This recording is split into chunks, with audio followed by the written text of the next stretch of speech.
யார் ஒரு பிரச்சனை வரும்போது அல்லாஹ்வை நம்பிக்கை கொள்கின்றாரோ அவருடைய உள்ளத்திற்கு அல்லாஹ் வழிகாட்டி விடுவான். எந்த ஒரு சிக்கல் வந்தாலும் இறைவனை நாம் சார்ந்திருக்க வேண்டும், அல்லாஹ்வை நாம் நம்பி இருக்க வேண்டும். இறை நினைவால் இது சரி செய்யப்பட்டு விடும். ஒன்னு சரி செய்யப்படாவிட்டால் இதுக்குரிய கூலியை அல்லாஹ் நமக்கு தந்துருவான். இப்படி நம்முடைய உள்ளத்தை நாம் கட்டமைத்து விட்டால் நம்ம அந்த உலகத்துல வாழ்றதை எப்படினாலும் வாழ்ந்துடலாம். சிக்கல்கள் இருக்கு, பிரச்சனைகள் இருக்கு. இந்த நாட்டில் வாழ்றதுக்கு கூட நமக்கு பல விதமான நெருக்கடிகளை ஏற்படுத்துகின்றார்கள். சரியான திடமான ஈமானிய உள்ளம் நம்மிடத்தில் இல்லை என்று சொன்னால் இங்க வாழ்றது ரொம்ப கஷ்டத்துக்குரிய ஒன்றா மாறிவிடும். அதையெல்லாம் இல்லாமல் ஈமானோடு நாம் பயணித்தோம் என்று சொன்னால் உறுதியாக இவ்வுலகிலும் சரி மறுமையிலும் வெற்றி அடைவதற்குரிய வழிமுறைகள் இருக்கிறது. கண்ணியத்திற்குரிய எல்லாம் வல்ல ஏக இறைவனின் நல்லடியார்களே,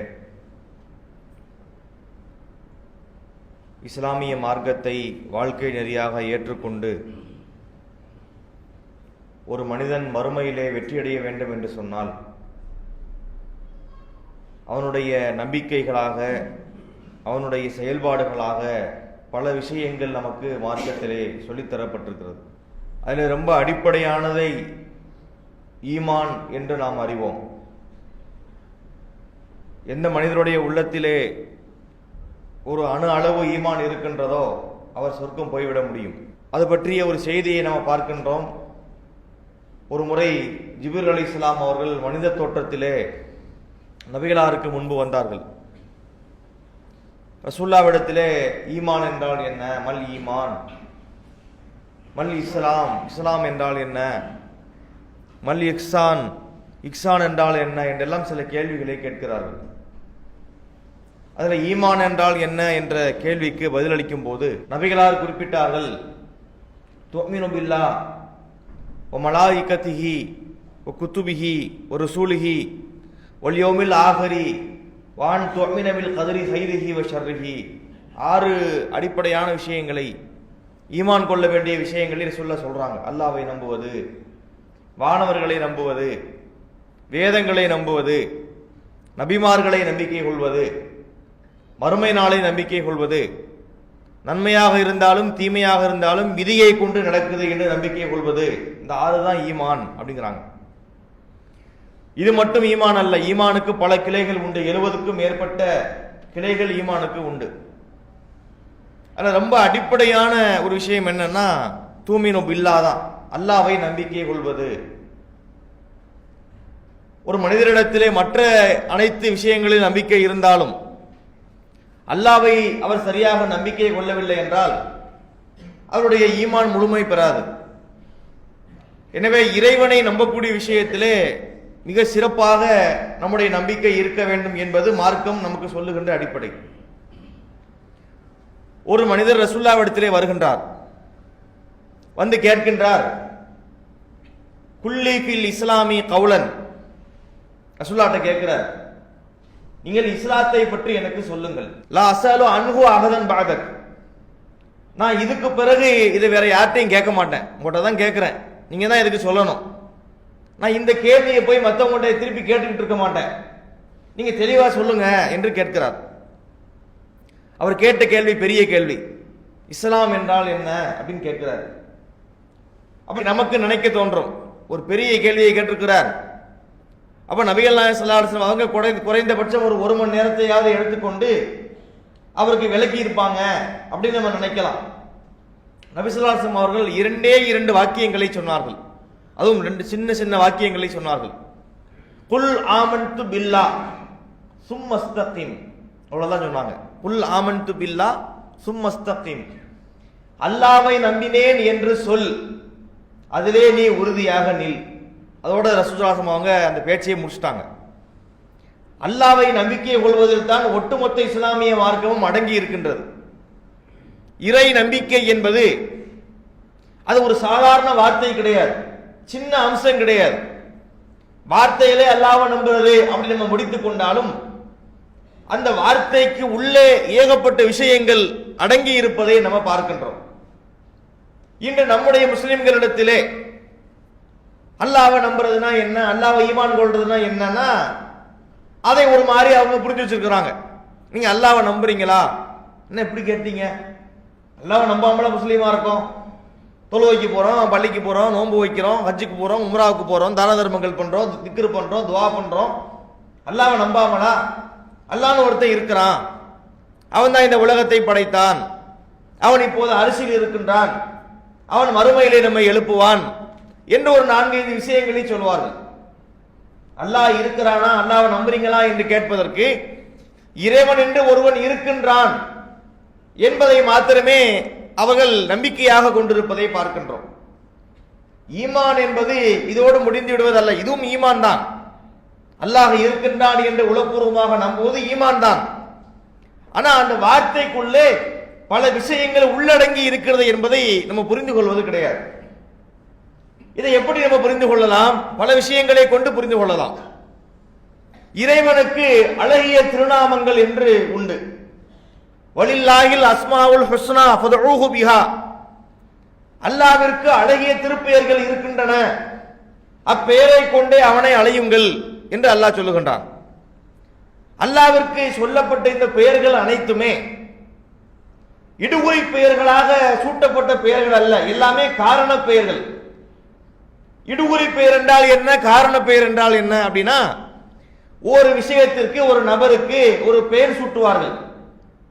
பெயர் சூட்டியதற்கு எந்த காரணமும் இருக்காது, அது காலங்காலமா அந்த பெயர் சொல்லப்படும், சூட்டப்பட்டதுக்கான காரணம் தெரியாது, அதை எடுகுறி பெயர்மாங்க. காரண பெயர் என்றால் என்ன? ஒரு பெயரை சூட்டுவதற்கு ஒரு காரணம் இருக்கும், அது காரண பெயர். இப்ப கல் இருக்குல்ல, கல்லை ஏன் கல்லுன்னு சொல்றோம் தெரியாது, காலங்காலமா கல் இருந்து அதுக்கு பெயர் சூட்டப்பட்டு கல்லுன்னு சொல்றோம். ஆனா நாற்காலி அப்படின்னு ஒரு பெயர் சூட்டுறோம். நாற்காலி என்னும் போது அது ஒரு காரணத்தோடு உள்ள வந்துருது. 4 கால் இருப்பதால் அது நாற்காலி. கால ஒருத்தர் செருப்பு போடுகிறார், காலணி என்றதுக்கு பெயர் வைக்கிறோம், காலில் அணிவதால் அது காலணின்னு பெயர் வச்சிடறோம். இப்படி ஒரு காரணத்தோடு பெயர் வைத்தலும் மொழியில இருக்கின்றது, எந்த காரணமும் இல்லாமல் இடுகுறி பெயராக வைப்பதும் இருக்குது. இறைவனுக்கு பெயருக்கு நல்லா சொல்றான்ல, அல்லாஹ்வுக்கு அஸ்மாவுல் ஹுஸ்னா அழகிய திருப்பெயர்கள் இருக்குது. அந்த அழகிய திருப்பெயர்கள் அனைத்தில எந்த ஒன்றுமே இடுகுறி பெயர் அல்ல, எல்லாமே ஒரு காரணத்தோடு வைக்கப்பட்டிருக்கு.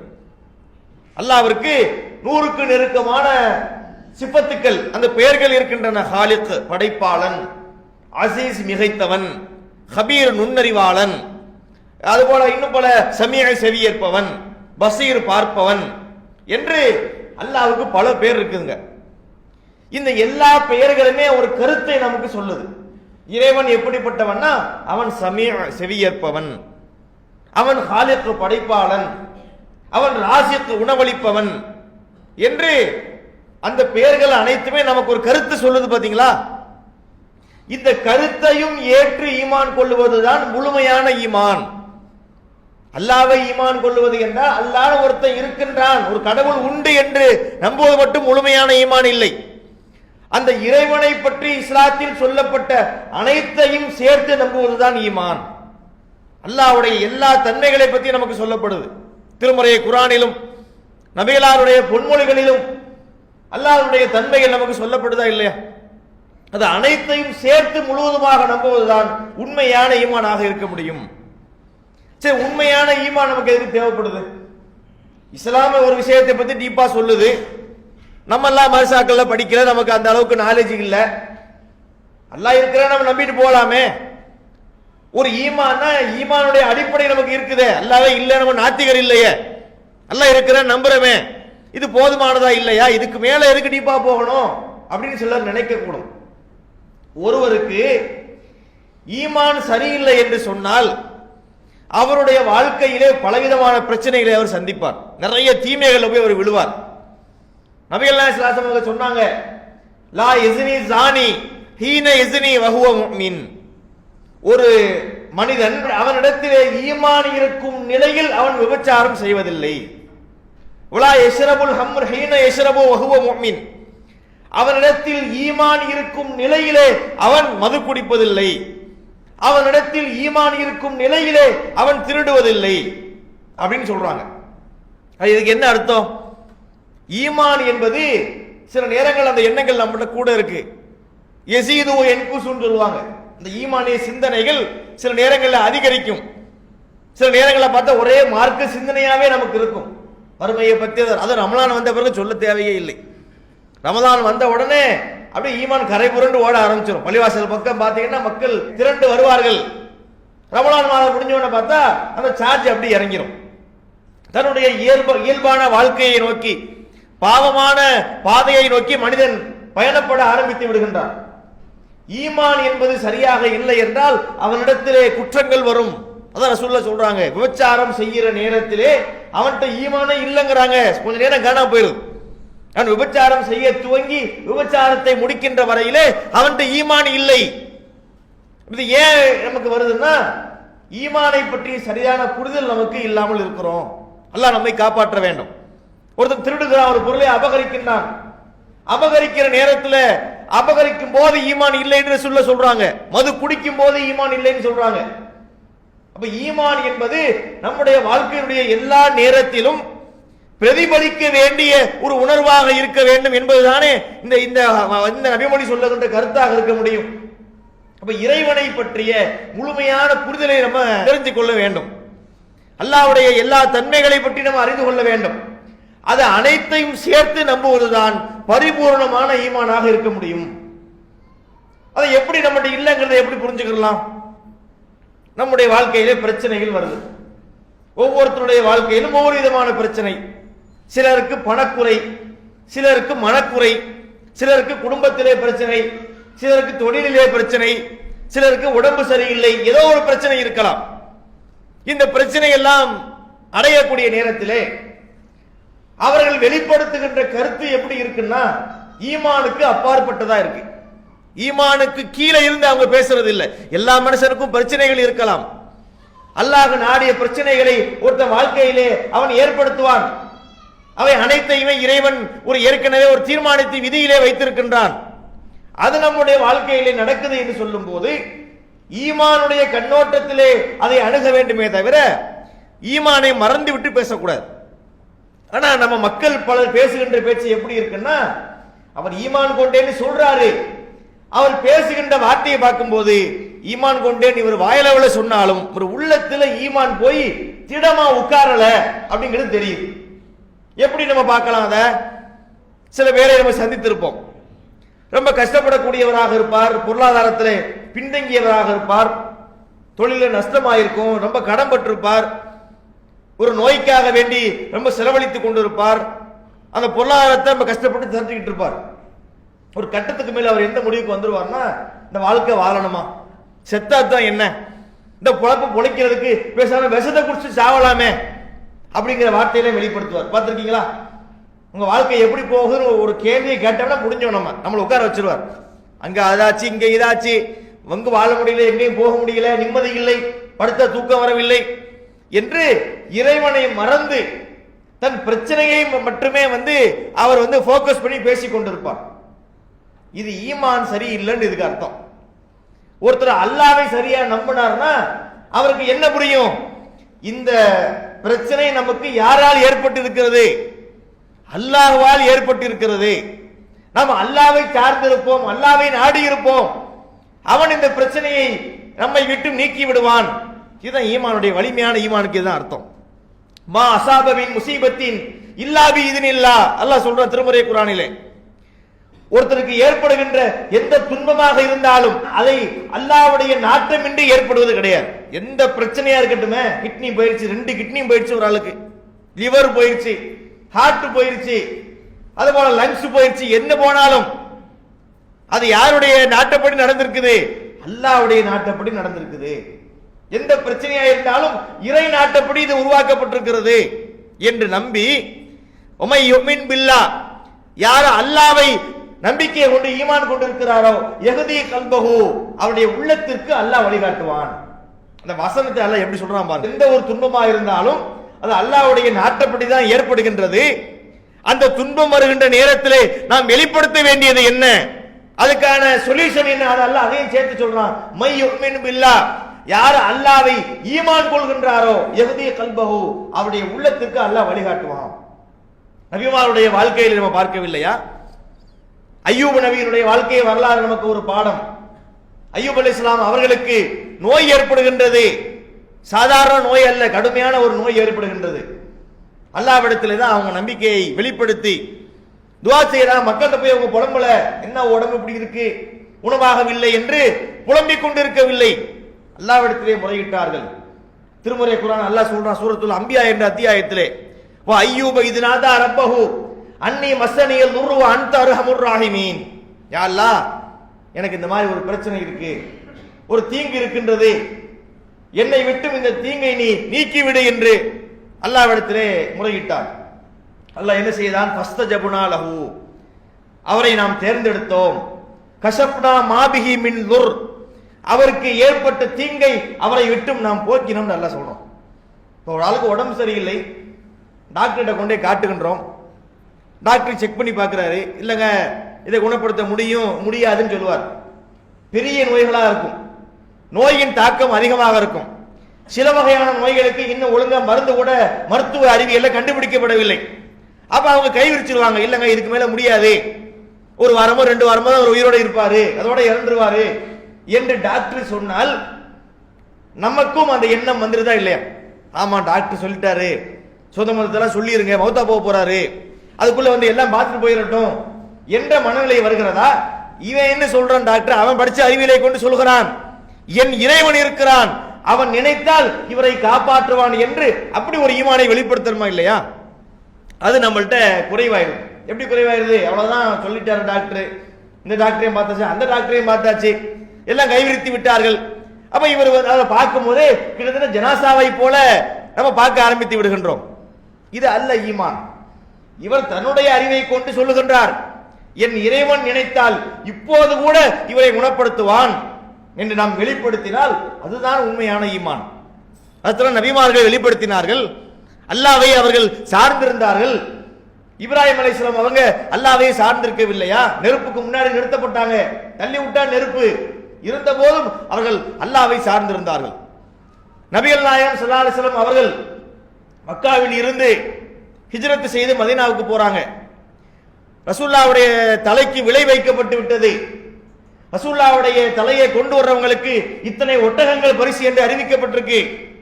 அப்ப நபி ஸல்லல்லாஹு அலைஹி வஸல்லம் அவர்களும் அபூபக்கர் ரலியல்லாஹு அவங்களும் 2 பேரும் பல தந்திரங்கள் செய்து சில நாட்கள் ஒரு குகையில தங்கிட்டு அங்கிருந்து மதீனாவை சென்று அடைகின்றார்கள். எல்லாம் வெறி கொண்டு தேடிக்கொண்டிருக்கிறார்கள். கையில கிடைத்தால் ரசூலுல்லாஹ்வுடைய கதையை முடிச்சிருவான், அதுக்கென்று பரிசு அறிவித்திருக்கிறார்கள். எல்லாம் வெறி கொண்டு தேடிக்கிட்டு இருக்கான். அப்போ ஒரு குகையில போய் 2 பேர் ஒதுங்கி இருக்காங்க. அந்த சம்பவத்தை கேள்விப்பட்டிருக்கலாம். குகையில போய் ஒதுங்கி இருக்காங்க. அந்த குகை வரைக்கும் வந்துட்டான். எங்கேயும் ஒரு இடத்தை பாக்கி வைக்கல, எல்லா இடத்தையும் சல்லடை போட்டு சலித்து விட்டார்கள். குகை வரைக்கும் வந்து விட்டார்கள். அந்த குகையிலே உள்ள இருந்து பார்த்தால் வெளியே தெரிகிறது. உள்ள யார் இருக்கிறா? அபூபக்கர் ரலியல்லாஹு இருக்கிறாங்க, ரசூலுல்லாஹ் இருக்கிறாங்க. அப்ப அபூபக்கர் ரலியல்லாஹு அவங்களுக்கு ஒரு பயம் வந்துருது. அதாவது இந்த ஈமான்ல உள்ள இந்த அல்லாஹ்வின் உள்ள நம்பிக்கையிலே கொஞ்சம் கூடுதல் குறையுதுங்கிறோம்ல, இது நல்லவங்களுக்கே கூட சில நேரம் ஏற்பட்டும், கெட்டவங்களுக்கு தான் ஏற்படுங்கிறது இல்லை. ஒரு பிரச்சனை வருகிற நேரத்தில் நம்ம டக்குன்னு ஒரு அல்லாஹ்வை மறக்கிறதுக்கான வாய்ப்புகள் இருக்கு. மறக்க கூடாது என்பதுதான் மார்க்கத்துடைய நிலைப்பாடு. அபூபக்கர் ரலியல்லாஹு அவங்க மிகச்சிறந்த நபித்தோழர், ஈமானிய உறுதி உள்ளவர், நபிகளாருக்கு பக்கபலமாக இருந்தவர். அவரை ஈமான பத்தி பேச சொன்னா அவர் சிறப்பா பேசுவார். ஆனா ஒரு நெருக்கடி என்று வருகிற நேரத்தில் அவருக்கே ஒரு பதட்டம் ஆயிருது. அப்ப ரசூலுல்லாஹ்விடத்தில் சொல்றாங்க, அல்லாஹ்வுடைய தூதரே, வந்திருக்கிறவன்ல எவனாவது நம்மளை பார்த்துட்டான்னா என்ன ஆகிறது, நம்மளை கொன்றுவாங்களே என்று சொன்ன போது அப்போது நபி அவர்கள் சொன்னார்கள், லா தஹ்சன் இன்னல்லாஹ மஅனா. இதுதான் ஈமான். அஞ்சாதீர்கள், அல்லாஹ் நம்மோடு இருக்கிறான். நம்ம 2 பேர் இருக்கிறோம் நினைக்காதீங்க, அல்லாஹ் நம்ம கூட இருக்கிறான். அதான் அந்த வசனத்தினுடைய விளக்கம். மை யுமின் பில்லாஹ் யஹ்தி கல்பஹு. யார் ஒரு பிரச்சனை வரும்போது அல்லாஹ்வை நம்பிக்கை கொள்கின்றாரோ அவருடைய உள்ளத்திற்கு அல்லாஹ் வழிகாட்டி விடுவான். எந்த ஒரு சிக்கல் வந்தாலும் இறைவனை நாம் சார்ந்திருக்க வேண்டும், அல்லாஹ்வை நாம் நம்பி இருக்க வேண்டும். இறை நினைவால் இது சரி செய்யப்பட்டு விடும். ஒன்னு சரி செய்யப்படாவிட்டால் இதுக்குரிய கூலியை அல்லாஹ் நமக்கு தந்துருவான். இப்படி நம்முடைய உள்ளத்தை நாம் கட்டமைத்து விட்டால் நம்ம அந்த உலகத்துல வாழ்றதை எப்படினாலும் வாழ்ந்துடலாம். சிக்கல்கள் இருக்கு, பிரச்சனைகள் இருக்கு. இந்த நாட்டில் வாழ்றதுக்கு கூட நமக்கு பல விதமான நெருக்கடிகளை ஏற்படுத்துகின்றார்கள். சரியான திடமான ஈமானிய உள்ளம் நம்மிடத்தில் இல்லை என்று சொன்னால் இங்க வாழ்றது ரொம்ப கஷ்டத்துக்குரிய ஒன்றா மாறிவிடும். அதையெல்லாம் இல்லாமல் இந்த ஈமானோடு நாம் பயணித்தோம் என்று சொன்னால் உறுதியாக இந்த இவ்வுலகிலும் சரி மறுமையிலும் வெற்றி அடைவதற்குரிய வழிமுறைகள் இருக்கிறது இதை கவனத்தில் வைத்துக் கொண்டு அல்லாஹ்வை நம்பிக்கை கொள்வதில் இன்னும் கொஞ்சம் ஆழமாக, இன்னும் கொஞ்சம் டீட்டெயிலாக இஸ்லாமிய மார்க்கத்திலே இறைவனை பற்றி சொல்லப்பட்ட எல்லா தகவல்களையும் தெரிந்து கொண்டு அதையும் முழுவதுமாக நம்புகின்ற நன்மக்களாக அல்லாஹ் உங்களையும் என்னையும் ஆக்க வேண்டும் என்று கூறி என்னுடைய இந்த முதல் உரையை நிறைவு செய்கின்றேன். வாஹ்ரதவானா அனில் அல்ஹம்துலில்லாஹி ரப்பில் ஆலமீன். அல்லாஹு அக்பர், அல்லாஹு அக்பர்.